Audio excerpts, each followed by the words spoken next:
uretse kuba ari umuraperi wazanye impinduka mu muziki wo muri Leta Zunze Ubumwe za Amerika bitewe na style z'imiririmbire ye, Kanye West ni umuhanzi wasaruye akayabo k'amafaranga mu muziki.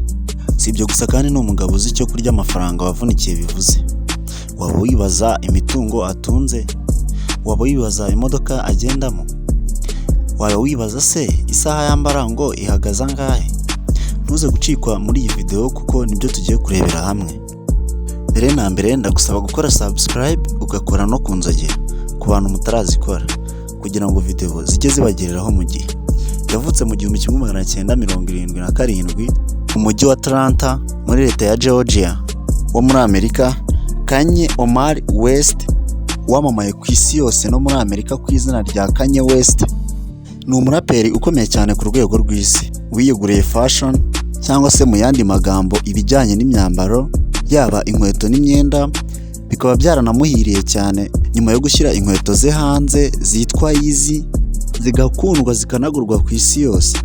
Ibi ntibyaje byonyine cyangwa ngo bize gutyo gusa, ahubwo byanamwinjije akayabo k'amamiliyari. Yamugize umubwizatungo no gutunga ibya mirenge tugiye kubona aka kanya.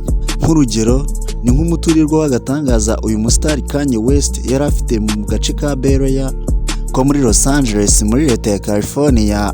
Ikaba inzu nziza cyane yabanyemo n'umugore we Kim Kardashian hamwe n'abana babo igihe kitari gito. Gusa mu 2017 bakaba baraje kuyishyira ku isoko, babona umuguzi cyangwa umukiriya wayibaguriye miliyoni 18 z'amadolari ya Amerika. Aya akaba angana na miliyari 23 na miliyoni 940 z'amafaranga y'u Rwanda. Ugendeye ku gaciro k'idolari uyu munsi rifite, umujejeta faranga Kanye West kuri ubu usigaye wiyitaye, akaba afite undi muturirwa mu misozi ya California, nayo yabanyemo n'umugore we igihe kitari gitoya mbere yuko kubana biza kuranirana bakaka gatanya cyangwa se divorce. Bakaba barayibanyemo nayo igihe kinini nyuma yo kugurisha iyo tumaze kubona mu kanya. Iyi nzu akaba ari umweru ahantu hose n'ibyumba bigera muri 14 byose.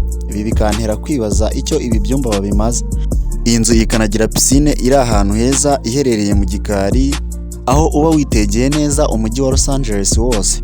Uyu muturirwa Kanye West akaba yarawuguze miliyoni 20 z'amadolari ya Amerika, angana na miliyari 6 na miliyoni 600 z'amafaranga y'u Rwanda. Ejo bundi umuraperi ye cyangwa se Kanye West aherutse kuvugisha abantu benshi n'itangazamakuru nyuma yo guhana gatanya cyangwa se divorce we n'umugore we Kim Kardashian. Batandukana burundu maze inzu ayisohokamo ayisigira Kardashian n'abana. Abantu bari biteze ko yimukira ahantu kure cyane cyangwa se mu wundi mujyi akajya kure agahunga umugore we Kim Kardashian. Gusa ibi siko byagenze. Kanye West yaguze indi nzu hafi y'aho bari batuye nko muri metero 20, aba umuturanyi wabo. Ibiganiro yagiranye n'ibitangazamakuru bitandukanye icyamuteye gufata uwo mwanzuro, akaba yaratangaje ko atashakaga kujya kure y'abana, ko icyabimuteye ari ukumenya uko baraye n'uko baramutse. Ndetse kugeza ubu akaba yarategetswe n'urukiko ko azajya atanga indezo y'abana ingana n'ibihumbi 200 by'amadolari ya buri kwezi, mu manyarwanda akaba angana na miliyoni 236 z'amafaranga y'u Rwanda.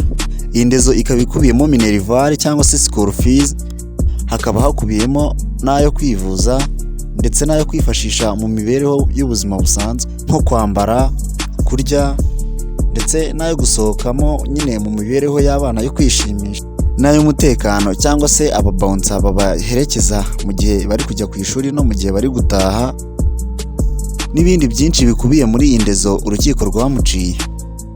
Iyi nzu Kanye West aka Easy Baby byasabye kwishyura miliyoni 4 n'ibihumbi 500 by'amadolari ya Amerika, mu manyarwanda akaba angana na miliyari 5 na miliyoni 985 z'amafaranga y'u Rwanda. Mu bintu uyu muraperi yishimira gutunga ndetse binahenze hakabamo n'imodoka. Kanye West ni umuntu ukunda gutunga imodoka zihenze kandi nziza, akaba yaragiye agaragara mu ruhame atwaye zimwe mu modoka atunze iwe mu rugo nka Porsche Panamera Turbo yaguze 180 by'amadolari ya Amerika. Aya akaba angana na miliyoni 240 z'amafaranga y'u Rwanda. Kanye West akanagira na Lamborghini Gallardo yaguze 200 by'amadolari ya Amerika, angana na miliyoni 236 z'amafaranga y'u Rwanda. Akagira na Lamborghini Urus yaguze 230 by'amadolari ya Amerika, ahwanye na miliyoni 306 z'amafaranga y'u Rwanda. Kanye West kandi akagira na Mercedes McLaren CLR yamutwaye 500,000 by'amadolari ya Amerika, akaba miliyoni 670 z'amafaranga y'u Rwanda. Afite kandi na Lamborghini Aventador byasabye ko yishyura amadolari 750 by'amadolari ya Amerika, mu manyarwanda akaba angana na miliyoni 998 z'amafaranga y'u Rwanda. Kanye West iwe mu rugo hakaba hari na Mercedes Benz CLR Sterling Moss yamusabye gusohora akayabo kangana na miliyoni 1 y'idolari mu mufuka we, akayabo kangana na miliyari 1 na miliyoni 330 z'amafaranga y'u Rwanda ku modoka imwe gusa yo kugendamo. Aya mafaranga yaguze ino modoka uwayaguha wayamaze iki? Ikigaragara iyo bigeze ku modoka, umugwiza atunga Yeezy cyangwa se Kanye West atajya yisondeka. Kanye West kandi akaba umwe mu bahanzi bo muri Leta Zunze Ubumwe za Amerika bambara amasaha ahenze, aho amwe mu masaha yagiye yambara mu mashusho yagiye agaragaramo cyangwa se mu mashusho y'indirimbo ze ari nka 18 karat gold Rolex Cross Date yaguze 30 by'amadolari ya Amerika, akaba angana na miliyoni 40 z'amafaranga y'u Rwanda. Kanye West akagira na Tahir and Rolex Mother of Pearl yishyuye 36 by'amadolari ya Amerika, angana na miliyoni 48 z'amafaranga y'u Rwanda.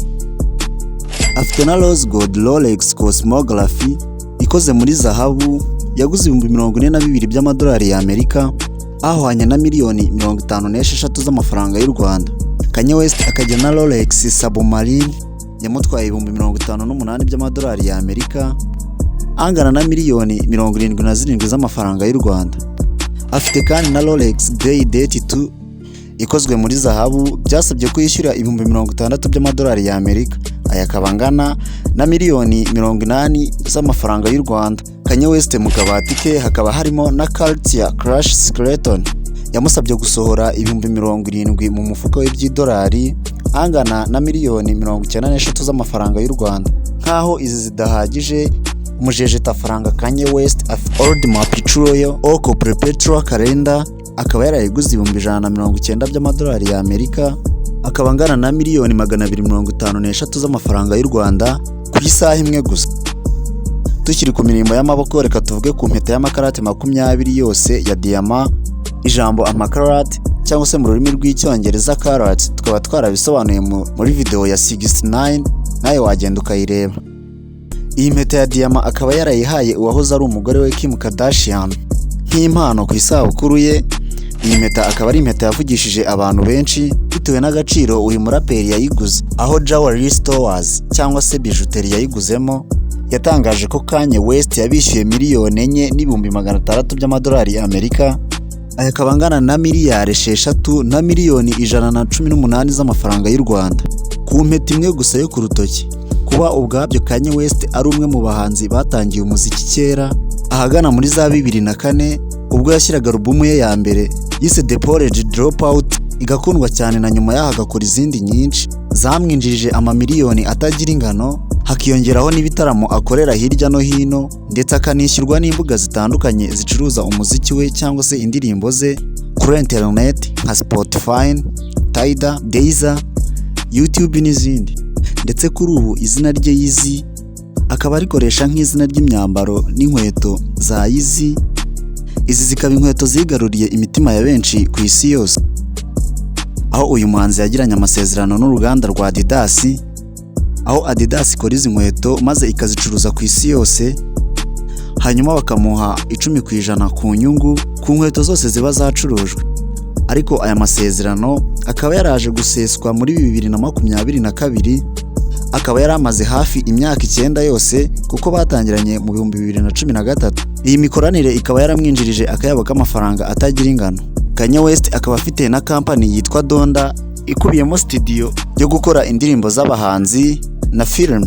Ibi ubwabyo bituma Forbes magazine, ikinyamakuru gicukumbura ubutunzi n'imitungo y'ibyamamare ku isi, kivuga ko umuraperi Jay-Z kugeza amagingo atunze akayabo kangana na miliyoni 400 z'amadolari ya Amerika, aya kabangana na miliyari 535 z'amafaranga y'u Rwanda. Mwakoze cyane, mwari muri kumwe na RWANDA TV Nation. Mwibuka gukora subscribe na like ndetse munakanda kunzogera kugira ngo video zijye zibageraho mu bambere. Cyari ikiganiro sobanukirwa amateka ku byamamare cyangwa se ubutunzi bwabo.